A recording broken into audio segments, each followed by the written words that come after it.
back for another episode. It's Ethan Matt. Cody's not here. He will be here this weekend, and I know what you're thinking. I know what you are thinking. A weekend episode?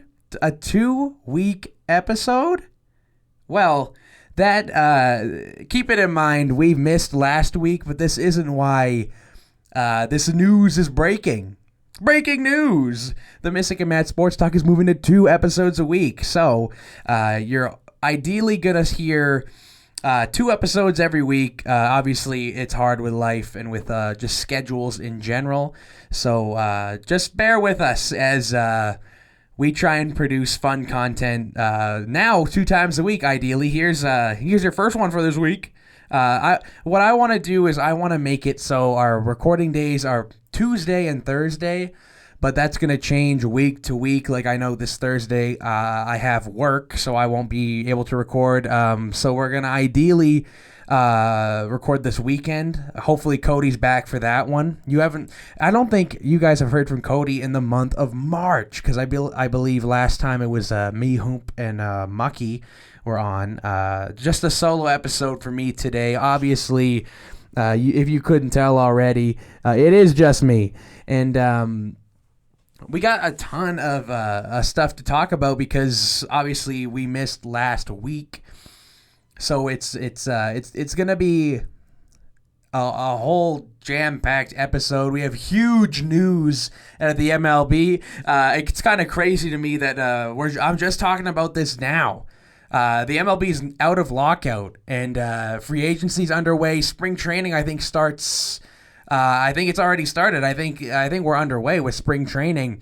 It's been like, I know in my own life, I'm on the radio, and I know I talk about this stuff there, and I talk about this in my own life. So when I get to the pod, it's like, oh, I've already talked about all this stuff, but like. No, I haven't said a single word about the MLB lockout being over on this show because obviously it broke after our last episode. And it's really exciting because obviously I'm a big Blue Jays fan. I know Cody's a big Blue Jays fan. And they're looking like they're going to be real good. We'll get into some of the signings in the MLB. NHL trade deadline is less than a week away. It's Tuesday right now as I'm recording this. This will probably go up Wednesday, but the NHL trade deadline is on Monday. So depending on when this goes up and when you're listening, who knows? The trade deadline might already be over. It's a whole jam-packed things. I know Colorado made a couple trades. One yesterday, and I think one was this morning. Maybe it was. We'll break down the Josh Manson and the Tyson Jost trades in a bit here. But let's talk about. Let's just talk about the show. Obviously, we're going to 2 episodes a week. It's that's very exciting. I can't wait because I love to just produce content, like being able to bring out. Double the episodes every week, same quality as everything else. Like we're not gonna half-ass it because we have 2 episodes. I'm excited.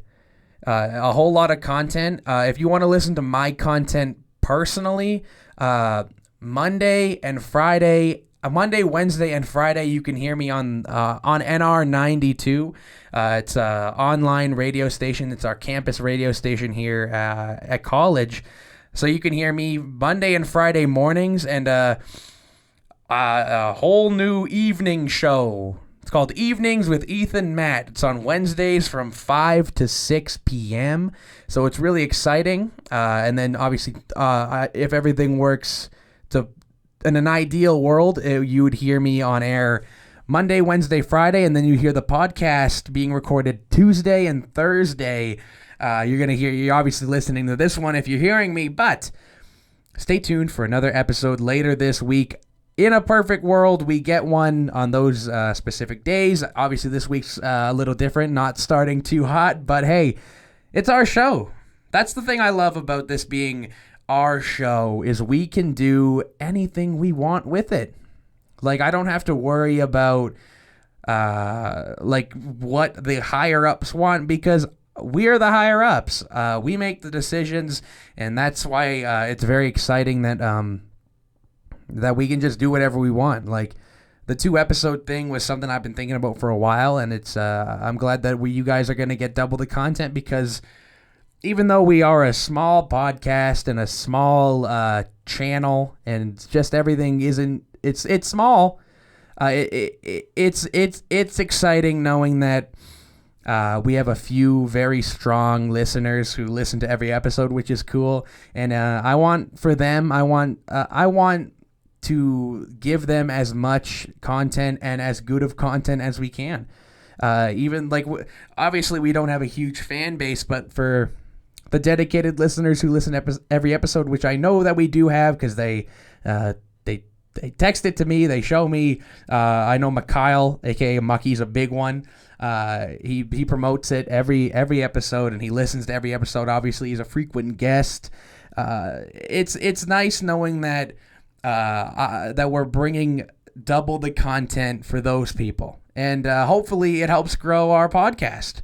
Like, this is kind of boring business talk, but getting bigger is a big thing for me, because obviously I love our community right now. Although small, the dedicated listeners, I know they promote it, they listen, they love it. So just doing the best for them, it feels good, and hopefully new listeners come, and we keep growing. Because although this is a sports talk podcast, we basically talk about everything. Like, the name can be misleading, Misyk and Maat Sports Talk, but because I feel like we genuinely have something for almost everyone. We talk about whatever comes to mind. Like, we try and talk about sports, but also at the same time, like, anything that we want to talk about, we do. Because obviously, as I mentioned earlier, it's our show. So it is exciting, and stay tuned for episode 23 later on in the week. This is 22, I do believe, unless my math is wrong. So let's talk about the big news. The Mlb Trade. Nope. The Mlb Lockout is over. I got confused between the MLB and NHL trade deadline right there. So the Mlb Lockout is finally over, and it's exciting. They have some new rules. We'll get into that in a bit. So, obviously, the MLB, as we were just mentioning, came to terms on a new collective bargaining deal. A whole lot of new rules in there. It's just stuff to break down. It looks like they're expanding to a 12-team playoff, which is cool. I think baseball playoffs were too limited before. That's a big thing that I have with the NHL playoffs, is that I think they're formatted horrible, and it'll be interesting to see how the new MLB playoff format is formatted. In the NHL, I've talked about this on the podcast before, but having a 1 to place 8, 2 place 7, 3 place 6, 5 place 4, everything like that just makes so much more sense. Other than the I hate to diss on it, but I don't like the wild card and how that is played out, because you see teams who are really good. For example, I know it sounds like I'm biased because I'm a big Leaf fan, but having the Leafs be one of the top teams in the league, and we'll talk about the Leafs later and the goaltending and how do I say shitty it is and everything, but the past few years, especially when they played Boston those back-to-back years, they were like a top team in the NHL, like a top rated team, and then it's like, oh, you have to play a team that's ranked even higher than you just because of the division format. Like, for people who don't know, in the conference, each divisional winner will play either the first or second wild card, and then the other 4 teams that make the playoffs, 2 in each division, will play each other. And unless I'm wrong on my math, there was a few years there where the Leafs would be like a top 5 team overall in the NHL, but they'd have to play like the 3rd best team because their division is so strong, and it's looking like that's going to be how it is this year. Obviously, the Leafs are falling off hard, because of goaltending. So Boston's really making a push. But, there's going to be a team that's really good losing the first round again because you have to play another top 5 team. And it just feels like worse teams are getting better advantages just because of the stupid playoff format. And get back onto the MLB, I really hope that it doesn't turn into something like that. Because what are you supposed to do? If you're just a shitty team and you get rewarded for being shitty, being rewarded for being shitty is a big thing in sports that I don't think people think about, especially in the NHL. You can lose games and get points. I've talked and been pissed about this before. But just moving on from that playoff format, just being shitty and losing games in overtime, you shouldn't be rewarded for that. And I'm not going to go into a full deep dive on that again because if you want to hear me talk about it, well, you can hear me talk about it. It's on one of our I think it's a pretty recent episode actually. It doesn't make a whole lot of sense to me on why the NHL is like this. I hate to make a mistake and then make it obvious that I made the mistake, but I think it's funny because I feel like I sound a whole lot clearer now to you guys, and it's because I realized I was talking out of the wrong side of the mic. And yes, I did talk about how I was on the radio earlier in the show and how this is the 22nd episode of our podcast, and that's kind of like, if you think about it, that's a little embarrassing for me, talking about how I do the radio and how I'm on air and how I do all these things, and then I can't talk out of the right side of the mic. Anyways, let's get back to sports. Obviously, we're talking about the Blue Jays, and they made a big signing. Yusei Kikuchi, 3-year deal in Toronto. He joins a rotation of Ryu, Jose Barrios, Alek Manoah, and now Kevin Gausman. I think that this is an extremely strong starting rotation, and I'm really excited to see how they perform. I feel like he's the perfect guy for them. Obviously, they lost Robbie Ray to Seattle. It feels like forever ago because of the lockout, but it's a good move. I feel like he's the perfect 4-5 starter because obviously you don't need someone who is gonna be your ace, in my opinion. Obviously, losing Robbie Ray really hurts because he won the Cy Young Award, but I feel like that's what they're trying to do with Kevin Gausman. That's who they're trying to replace Robbie Ray with. And bringing in Yusei Kikuchi as your 4-5 starter to pair along with those 4 other guys, I think is really strong. Kikuchi, obviously an all-star last year, even though if you look at his overall season stats, he doesn't really look like an all-star. And that's a big thing. Like, obviously some people are concerned. His first half was really good. He played really well in that first half. He pitched well for Seattle. But I don't think you can just disregard both. I see a lot of fans are disregarding his really strong start to the season because he finished so poorly. But I also don't think you can disregard how horrible he was to end the season just because he started well. I think you got to take it as he's just a pretty okay pitcher. He's not going to... I hope he proves me wrong, but I don't think he'll be your ace. He's not. That's what they didn't pay him ace money. It looks like they overpaid a little bit. I believe he's making $16 a year. But I think he'll pair well with those guys. I think he's the perfect guy to be your 5-6 starter, kind of like Steven Matt's replacement, lefty. They're both lefties. Both can do that role well. It's exciting to see what he can do. There's been more rumors for the Blue Jays as they are apparently interested in Kyle Schwarber and Freddie Freeman. Those are 2 really intriguing options to me. It doesn't look like Freddie Freeman will be back with Atlanta because they just, we'll get into the trade, but Atlanta acquired Matt Olson yesterday and they extended him today. So we'll get into that trade in a bit. But Freddie Freeman, I think, on the Toronto Blue Jays would be, how do I say, absolutely ridiculous. Having him as your first baseman, it would be insane. And I understand that Vladimir Guerrero Jr. is the first baseman right now, but the nice thing is, another rule change with the MLB is it's a universal DH now.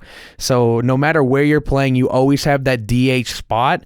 And hey, if you don't, like, I do trust Vlad's defense at first base. I also really trust Freddie Freeman. You can throw either one of them at DH. I know Vlad can play third base. I'm not sure if Freddy can play anywhere else.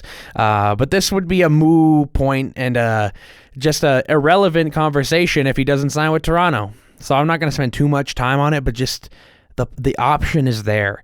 And obviously going back to Kyle Schwarber, the option's there too. Universal DH, throw him in. I love Randall Grichuk, but if you can get Kyle Schwarber or Freddie Freeman, I'll drive Randall Grichuk to his next team.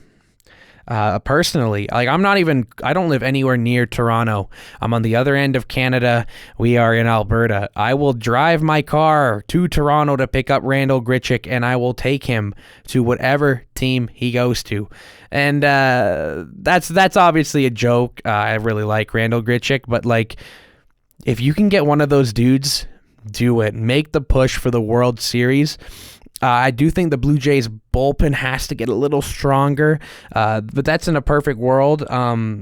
You see what happened last year with the bullpen. You don't want to become the Phillies of Canada. I was going to say the Phillies of the East, but hey, the Phillies are in the East.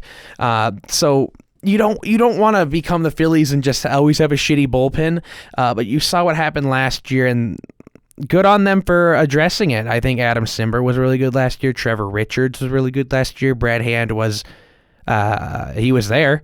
He didn't finish there. He didn't start there. He got cut. And Brad Hand actually, speaking of shitty Philly relievers, Brad Hand signed in Philly. And I'm not dissing Brad Hand because he was really good at one point in his career, but holy man, if they didn't have Brad Hand last year, I think they would have made the playoffs. And not even I think. They would have just made it. Like the amount of games that he blew for them, if you subtract that and say Pearson or pitches it, Romano pitches it, anyone else pitches it, I think you got a playoff team. And I made this point a long time ago on the show, but the Atlanta Braves, who won the World Series, had a worse record than the Toronto Blue Jays, who missed the playoffs. That's another argument against playoffs, and that's why I'm excited that they're expanding the playoff format, because it makes it interesting. It makes it very, very interesting to see more teams make it. Like, obviously, I'm coming from a perspective of a fan from a team who just missed. So it'll be cool seeing a bigger playoff race and more competitiveness during the regular season, because obviously there's more spots, more teams will have a shot at it. It'll make everything, I think, more exciting, having a more, especially like you look at the trade deadline. Why would teams who are all right, but not like insane, go out and make that big splash? Well, they wouldn't. That's the thing. Now that there's more playoff spots, more options available for teams to make it, I think anything is possible, and it makes everything way more just competitive and exciting. I guess we'll see how the Toronto Blue Jays do, but if they keep progressing how they progress, and if they add some of the pieces that fans want them to add, I think it's hard to deny that they're not going to be one of the best teams in the league coming this year, especially with AL MVP runner-up Vladimir Guerrero Jr. It's crazy to think that he lost MVP looking at his season, the season that he had, and then you look at Shohei Ohtani and it's like, oh, fuck. That's why he lost. I feel like in the NHL, it's going to be sort of the same issues with the Hart Trophy. If you look at how newly suspended Austin Matthews has performed and Igor Shesterkin, it's going to be down to the wire. So we got to talk about the Matthews suspension and the Heritage Classic game and the disappointment that the goaltending is. And I think right now is the perfect time to do it. For one reason and one reason only, especially on the goaltending side of things, because today or yesterday, the Leafs announced that making his first NHL start tonight against Dallas would be Erik Källgren. He's not his NHL debut because he came in relief for Peter Mrazek in that game against Arizona, but he made his first NHL start, and as of like 20 minutes ago, he collected his first NHL win, first NHL shutout. Wow. Against the strong Dallas team, the guy who was an .880 in the AHL stops 35 of 35. Erik Källgren has just made everything for the Toronto Maple Leafs a whole lot more interesting. If you think about it, they're looking for a goaltender. You can't. I know Kyle Dubas denied any rumors that they would go out and get another goalie. I think their big priority is defense, and I don't blame them. Like, you look at how Jack Campbell and Peter Mrazek's careers have gone. Part of you wants to just bet on it and be like, hey, yeah, I'll bet on it, but just looking how they've performed all season long. Obviously, Jack Campbell there for like the first couple months, it was like, yeah, this guy is our starter. This guy was in Vezina talks. He was an all-star this year. But I don't know if anyone else has seen that stat.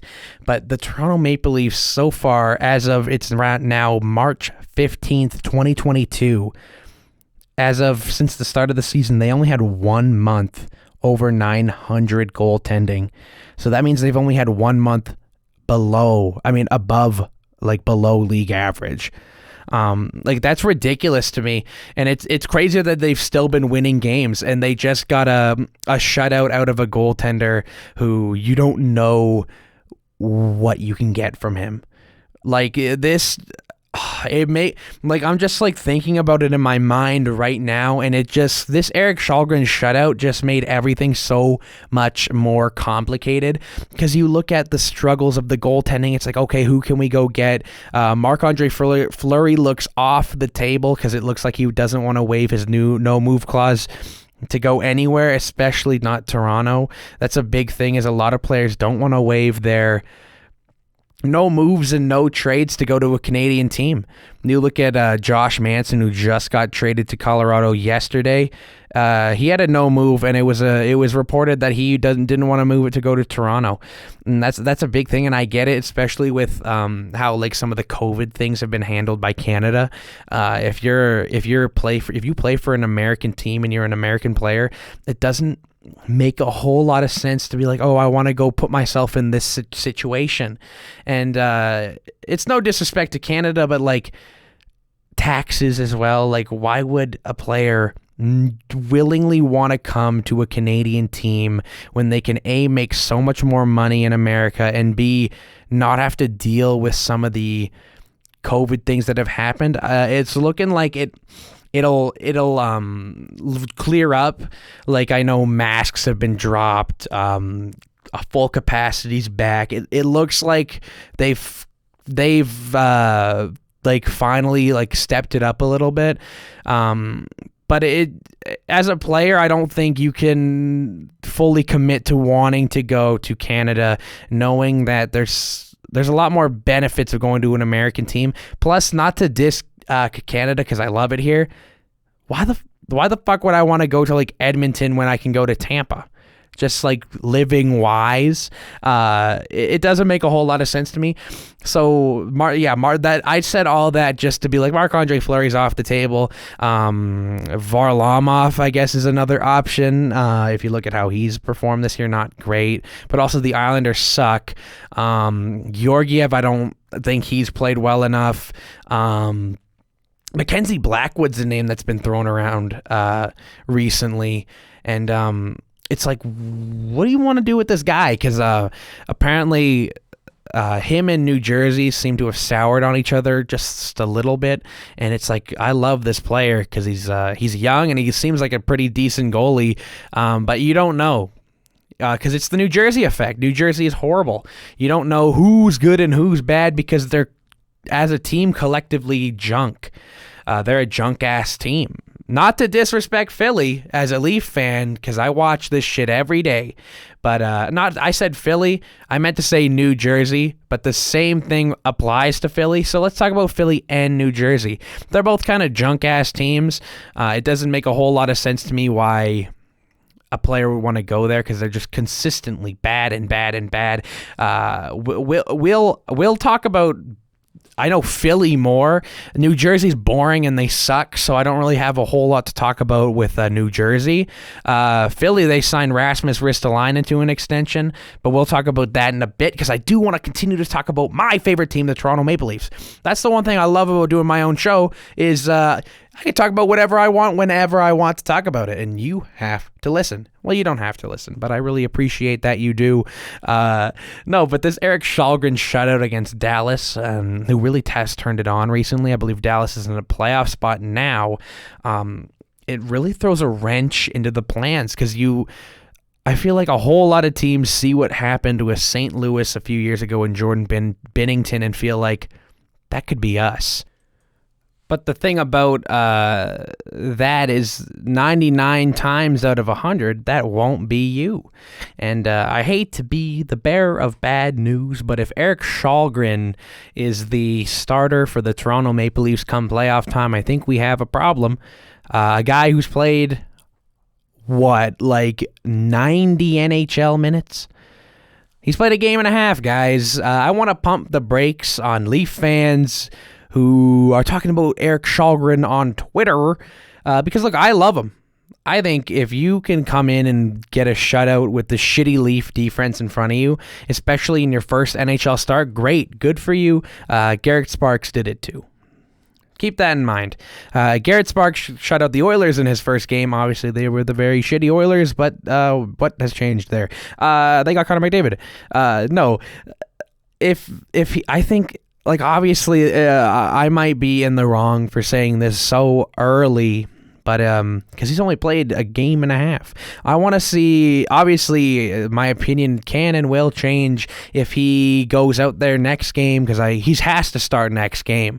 You can't shut out a team and make, 35 stops and not get the team's next game. If he goes out there and he can put together a few games, then maybe I'll jump on the Källgren ship. But for right now, I think everyone needs to kind of pump the brakes here.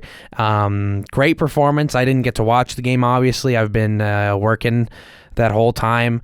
I think we need to pump the brakes just a little bit because he's played a game and a half, guys. Come on.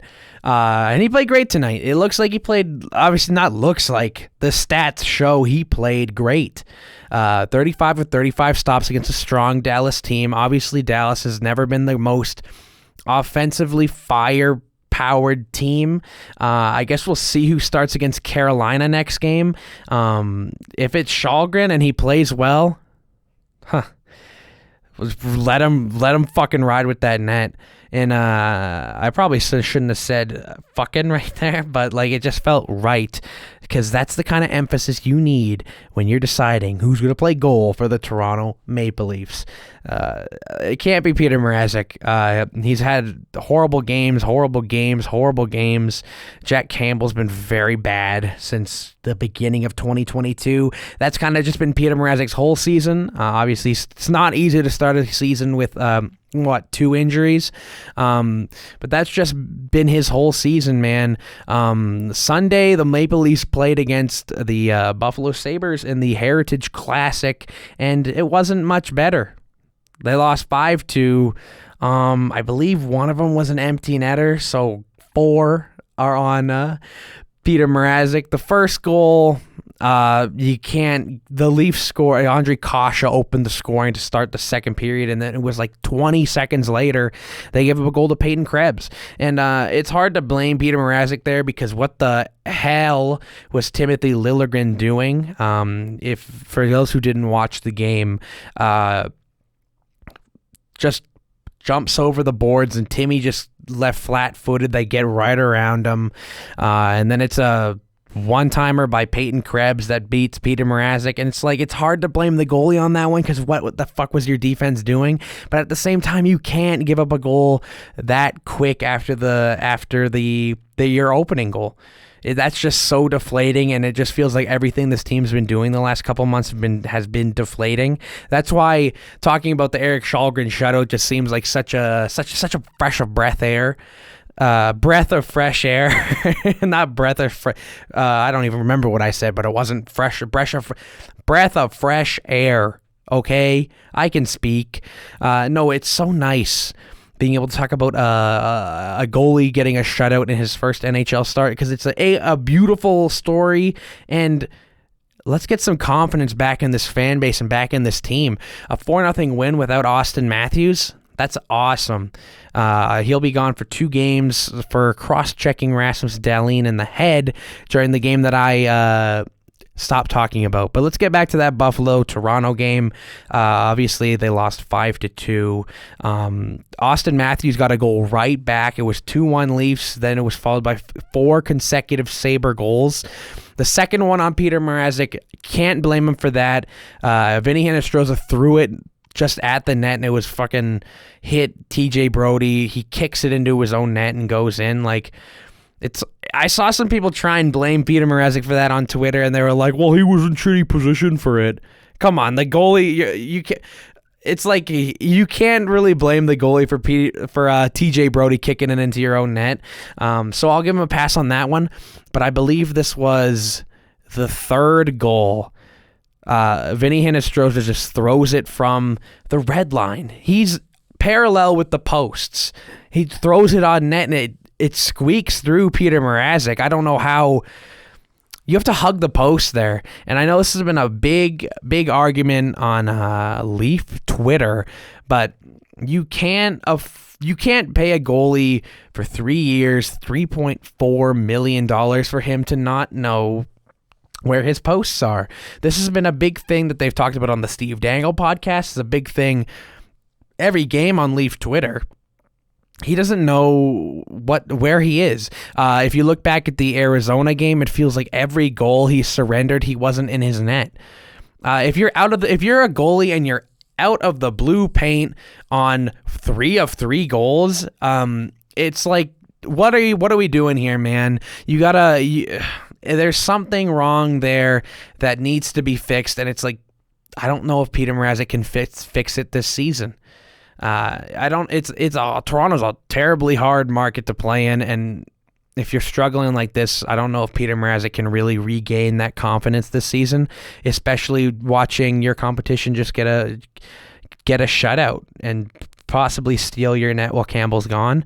That's got to be a tough thing for him. Just horrible. He's played horrible. Like, I feel bad for the guy because if you attack players on Twitter and social media, then I think you're an idiot and a bozo. And I think people who go out there and personally attack players over sports, I think you are a loser and nobody likes you. So if you do that, don't. There's a difference between criticizing people on social media and just harassing people.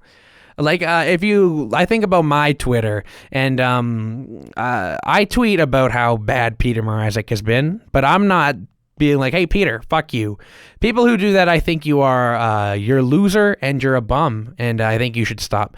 And that's from me directly. Ethan Matt, if you harass people in general on social media, especially athletes, you are a loser. So stop doing it, because you see a whole lot of that with people just attacking Peter Mrazek, and it's like, I get he's not playing well, but how can you justify doing that? It doesn't sit well with me, and I don't like it because I feel like I'm a pretty nice guy, and having people go out there and just do shit like that. It doesn't sit well, and I feel like most people it wouldn't sit well with, unless you're someone who does it. Then you're probably like, what are you talking about? This doesn't make any sense, Ethan. Yes, don't do that. But it just does. Like Peter Mrazek, he doesn't. He's not having a good year, and it's clear to everyone that the Leafs need a change in goaltending. But is that the most realistic option to spend? Is that what they're going to spend their assets on? I don't think so. Like, that's the thing that people need to realize is, like, I get that going out there and getting a goalie is probably the most crucial thing they could do, but I don't know if that's what they're going to spend their assets on, because I feel like creativity isn't really something that NHL GMs do. And I know Kyle Dubas and Brandon Pridham, who's their AGM, and Lawrence Gilman, who's their other AGM, they've been very creative in the past, and I really appreciate that as a fan, because it's like, oh, it's not the same cookie cutter bullshit that that happens every year, especially with the old GMs. No, but like I think they're gonna stick with their guy. I think if you look at it, I think history shows that they usually just stick with their guy, and it's probably gonna be Campbell's net come playoff time. Unless Shalgren really runs away with it, I don't know how you can argue that it's gonna be Peter Mrazek's net. If he's even on the team come next Monday. It makes everything a whole lot more interesting knowing that Erik Shalgren came out and actually performed today. We'll see how he does in his next start. You got to assume he plays against Carolina. Carolina's an amazing team, so if he can play well against them, it's like, okay, I have a little bit of confidence in this guy. But it's just you have to wait and see. To get back to that Arizona game, if you haven't heard now, it's been like almost a week since that game has happened, so maybe you forgot, but the refs are absolutely horrible. You can't say much more about it. Missed holding the stick call on Austin Matthews in overtime, and then 5 seconds later the Yotes come back and win it. That same day, or maybe it was the night before. It was the night before. Edmonton, Washington. Oilers are up 1 in the last minute, and I don't know. The ref's looking right at Zach Hyman carrying the puck up, and he's got Alex Ovechkin hooking him back. He can't move. Like, he obviously can move, but he loses the puck, and he loses momentum because Alex Ovechkin just hooking him, and there's no call, obviously, because the refs don't like to make calls they're looking right at. And guess what? The Capitals come back and they tied the game up. TJ Oshie, with I think a second to go on the clock, tied that game. It's crazy that's how, like, the Oilers won that game in overtime, but if you could imagine them losing that game, it's like, how do you lose a game because of the refs? And I understand that there's going to be human error if you have humans reffing the game. And that's a thing that people need to realize is, like, obviously you got to expect a little bit of human error, but I expect a little human error, not like incompetence. And I feel like for years now, the NHL refs have shown that they're incompetent. If you look back a few years ago, the goalie interference, incompetent. Penalties every year, incompetent. Tim Peel, former NHL referee, there's a reason he's a former NHL referee, because he got fired for getting caught making a makeup call to even out the game. If you look at teams' stats on penalties they draw and penalties they take, it's almost even. It's almost even because because this is a whole. We didn't have a podcast back when this was really in the news last season, but makeup calls are real, and NHL refs make them, and that's not them doing their job.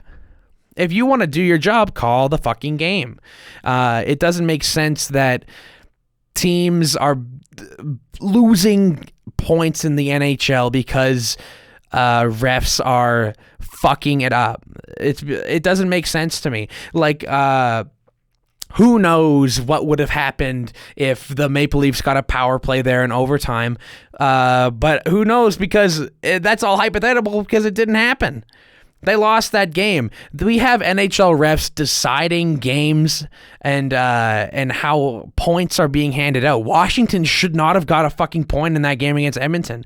And I'm not even a huge Oiler fan, but it doesn't make any sense to me why they are getting rewarded with a fucking pity point. The loser point is stupid. We've talked about that. I talked about that a little bit earlier on the show. I've talked about that in an episode a long time ago, that an overtime point stupid. But it sucks that they got rewarded by anything for not following the NHL rules. Like, the refs are rewarding teams and fucking teams by not doing their job, and it doesn't make sense that they can be so incompetent and people are just okay with it. I don't think anything will ever change, because what changes in the NHL? Like, if you really think about it, what changes in the NHL? It's a problem from the. It's a whole fundamental problem in the NHL. And I hate to talk shit about Gary Bettman, but him and Bill Daly and people who run the NHL, it's horrible. You need to be better. The refs need to be better. It feels like everything in the NHL needs to be better. They are not a great league. If you want to look at teams, not teams, you want to take a look at leagues, the NBA. They're fucking killing it with everything they do. Marketing wise too, the NHL's horrible. Like, the day that Bill Daly and Gary Bettman are no longer running the NHL, I feel like, no disrespect to them, but when that day comes along, it's going to be a good day for sports, and especially for the NHL. Another issue with the refs and marketing is Wes McCauley is kind of what we think of as entertainment in the NHL. Obviously, the on-ice play should be the entertainment, and it is in most cases, but I think Wes McCauley's probably a pretty nice guy, but I don't think he's very funny, and I don't think the things he does is very entertaining, and I think it's stupid that as fans, that's what is the best that we can get. Like, if you look at the NBA and the NFL, they have their big personalities aren't fucking referees.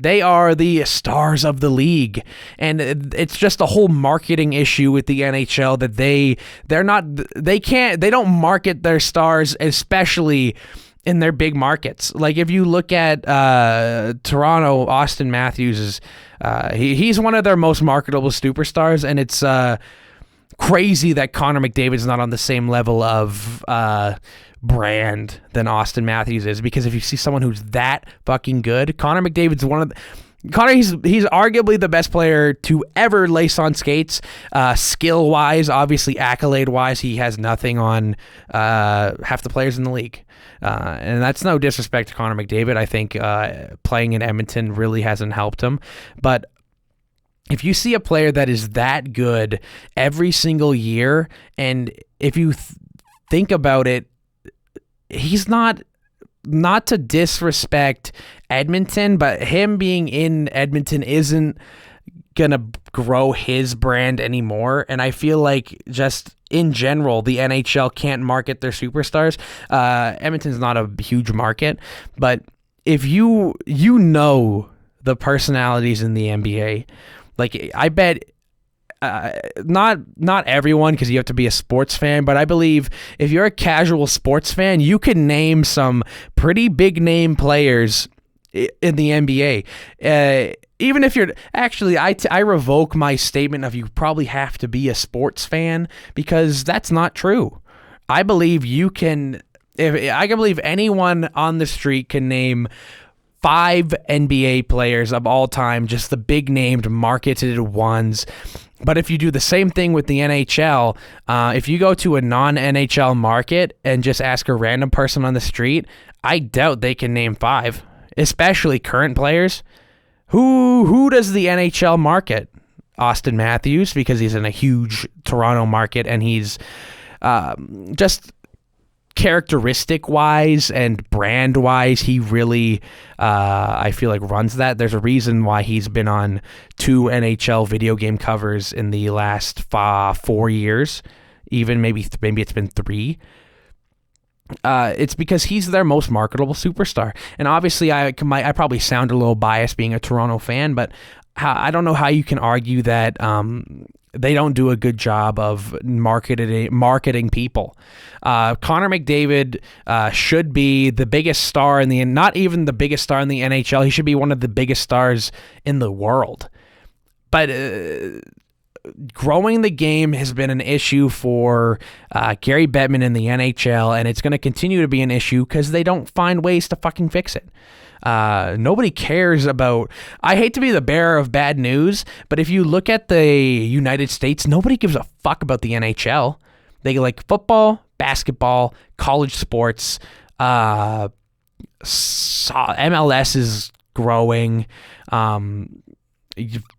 Like fighting, boxing, UFC. It's all bigger than the NHL.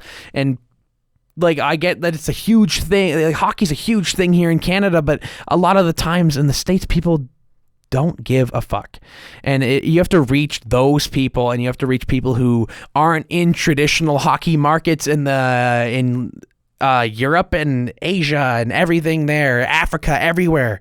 You have to find people in non-traditional hockey-loving markets, and you got to make them love hockey. And having Gary Bettman and Bill Daly as the leaders here, it's not going to happen. They can barely make people in North America care about hockey. NHL is almost as bad as the MLB. And I've really praised the MLB for coming back out of the lockout, but they have a huge issue. A huge growing issue, and it gets worse and worse every year, and it's something they got to fix. I feel like both leagues are very poorly run, and it sucks that those are my two favorite leagues. Why do I love shitty things? I've been asking myself that question for years. But to wrap on all that, I didn't really intend to go on an NHL/MLB being horrible rant, but yeah, they need to find a way that they can actually market their talent, because right now, nobody cares about the NHL, dude. Like, obviously, I care about the NHL. A lot of people up here in Canada do, but as a whole, it doesn't compare to the NFL and the NBA and real leagues like that. And it'll take some time, but if you find someone who's forward-thinking and can figure out how to run this league properly, I think it's hard to deny that this has potential to grow. And it shouldn't be just now that we're realizing, oh, we can grow this if we get new people, but that's the reality. You need new people, and it'll take a while. Now, I did promise we'd talk about the Colorado Avalanche and kind of preview the NHL trade deadline, so promises must be kept. Yesterday, the Colorado Avalanche acquired defenseman Josh Manson from the Anaheim Ducks in exchange for a 2023 second-round pick and prospect D-man Drew Helison. They also retained 50% of Josh Manson's contract, so he's just making just above $2 million. I think that's a pretty good deal for Colorado. They get a big right shot defenseman who probably can't drive his own defensive pairing, but hey, he shoots right and he's tough. He's big. And he used to be pretty damn good. I'm not going to say he's at his peak, but Josh Manson's a pretty solid pickup, and it wasn't a whole big package. Like a 2023 second round pick, that's fine. I think the big piece that people are underrating is defenseman Drew Helison. He was one of one of USA's top defensemen in the World Juniors. He also played for them in the Olympics this year. He was one of those young players who went overseas to play for his country. I know a couple Leaf prospects, Matthew Nyes and Nick Abrusiasi, played there as well. But Helison's got 25 points in 32 games with Boston College this year, and he adds to the young Anaheim prospects. It's interesting to see what Anaheim will continue to do, because they got players like Hampus Lindholm and Ricard Raquel, who are prime trade candidates. I would love those two players on the Leafs, but what can you do? They haven't made those trades yet if they're going to make them. Drew Helison, he joins a young Anaheim squad, and it shows where they're at and where they're thinking. Because to be honest, Anaheim to start the season, they were in the playoff picture, but I feel like I've been banging this drum on the podcast for a while now, and just in general, they were a team that everyone knew that they were going to fall out. I feel like LA was also a team people thought would fall out, but they just haven't yet. So good for them for proving people wrong. But I think it was in the writing that Anaheim would fall out of favor in the Western playoff race, and they were still in it.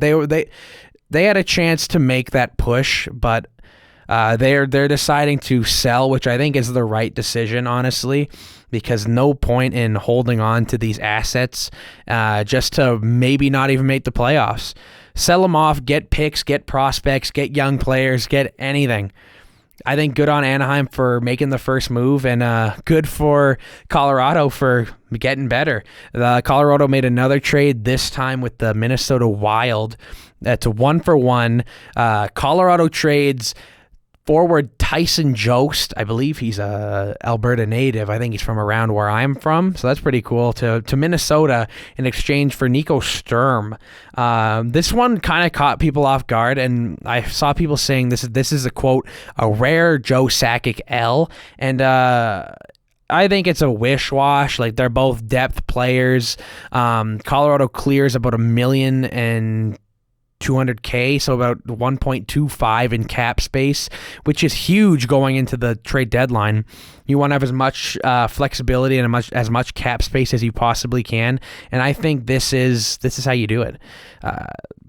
And good for them for clearing that space. They're not done if they're making those trades, because I think, in my opinion, I think Tyson Jost is better than Nico Sturm. So you can see the incentive for both teams. Minnesota gets a little bit better on forward in a year where they so badly need to go for it with the buyouts of Zach Parise and Ryan Suter's cap penalties getting a lot bigger in the coming years. So this is a year that they definitely need to go for it. And Colorado clears space to probably acquire, knowing Colorado, the top 5 best people out there. Knowing Colorado, they'll probably get Giroux and then somehow get McDavid, Crosby. I really hate Colorado just because everything they do is like a slam dunk. Oh, blockbuster fleece. And I'm like, why can't we all live with this fucking luxury as Colorado? No, but it's interesting to see what they'll do, and good for them for getting it started. They made their first trade a week out from the trade deadline with the Josh Manson deal, and then obviously followed it with the Jost deal. See what happens. Good for them. They got better, and they're gonna continue to get better. Trade deadline looms as it's on Monday. A whole lot of question marks surrounding, especially teams from the Pacific. Obviously, Anaheim made their decision that they're gonna bail out. A few other teams in there. Edmonton, I know they're up big on Detroit right now as I record. Vegas is another team surprisingly falling out of the playoff picture. And it's hard to blame Vegas for being so poor, because have they spent a game healthy all season? I don't think their owner looks at it as a excuse to sell. I think they want to win, and the fans want to win, and the NHL, I think, as a whole would love if Vegas won. I think Vegas is the future of not just the NHL, but I think the Vegas market is the future of sports in general, especially with how big sports betting has become. So if they were able to win, I think that's a huge win for the NHL. I don't think they sell. If they do sell, I'll be surprised, and if they do sell, I'll be surprised, and I'll be I won't be as surprised if it's a little bit. But if they sell off players like Riley Smith, who, for example, are a UFA at the end of the year. Who knows if they can re-sign them? If they sell off players like that, then I'll be surprised, because that's the prime. It's like the prime trade deadline piece that you can trade. But I'll be surprised if they fully commit to ditching this season and getting a few assets in return. Like, I think it's more likely that they go out and buy at the trade deadline than they make like a trade like Riley Smith, who's a prime. If any other team in this position, I think, is selling on Riley Smith 99 times out of 100, but just because it's Vegas and because Bill Foley's a hard-ass owner who wants to win really bad, I don't think they're selling on Riley Smith, and I think they're probably buying at the trade deadline. Like, it's harder to read teams like Edmonton because goaltending is such a huge issue, and if you can't address goaltending, I don't think it makes sense to address anywhere else. Like, I don't think it makes sense to but put your assets into somewhere else when your biggest issue is not addressed. It just doesn't make a whole lot of sense to me. Same thing with the Leafs, but Vegas has their issues addressed. They just need their issues to get healthy. Like, that's the issue with Vegas. Like, that's why I think it's more likely that they go out and buy here at the trade deadline, even though they're falling out and they're falling hard. Like, they're not just like, oh, I'm slipping a little bit. They are burning and crashing extremely fast. And I have this new appreciation for Vegas because Mucky tells me about it all the time. He always talks like, I didn't realize how injured they really were this season. Like, it's crazy to think that how many healthy games have they played? And Jack Eichel's finally back. That means Stone's out, Pacioretty's out, Leonard's out, Martinez is out. It feels like half of their team is out, and it's hard to blame them for being so poor. I say right now my midweek prediction for the trade deadline is Vegas is not selling. I think I'll be surprised if they stay put. I feel like it's more likely that they commit to buying or selling than staying put. But I'm saying they're going to buy. Like, it doesn't... I think any other team in that position would sell, but just because it's Vegas, I think they go out and buy because they want to win that cup so bad. And here's the thing. As we've learned in pro sports, all you need to do is get in. All you need to do is get into the playoffs and anything can happen. So I think they're committed to becoming one of the top 8 teams in the West, and good on them. I think stick balls to the wall. Go all in Vegas style. Like, what better market to go all in than fucking Vegas? You go all in Vegas. Don't back down, Kelly McCrimmon. Go out there and buy, and I think that's, as much as I diss on the Pacific for being a horrible division, which they are, that's a tight playoff race, and that's exciting between the Oilers, Kings. Flames are kind of running away. Oilers, Kings, Vegas, not really so much Anaheim anymore after selling, but it's going to be interesting, and it's coming down to the wire, and I can't wait to 2 shows a week. We could talk about a double now. Isn't that awesome? I think it's almost time to wrap this episode 22, because you guys don't know what time I'm recording this. It's late. I'm beat tired. I gotta go. I don't technically have to go, but I think me going is more entertaining than me doing a podcast sleeping. Would you guys like to hear me fucking lullaby in the back, like honk shoo me for a whole hour? Like, how long have I been recording this? It's been 58 minutes. It's like an average episode. It's only me for today, so obviously it's a little harder to fill time, but hopefully Cody's back later in the week when we cut to back for our second episode. I'm really excited to announce the new schedule. Like, it's awesome news, and I'm glad that I can talk to you guys about that and give you guys more content. Follow us on Instagram at Misyk And Maat Sports Talk Podcast. You can follow me on Instagram, Ethan Maat. ETHAN MAAT. Same thing, my Twitter, ETHAN MAAT. Listen to me live on the radio Wednesdays from 5 to 6 on nr92.com. Join me for Evenings with Ethan Maat. It should be a whole lot of fun. I hope you guys enjoyed episode 22, and we'll be back for episode 23 real soon. Like it's exciting.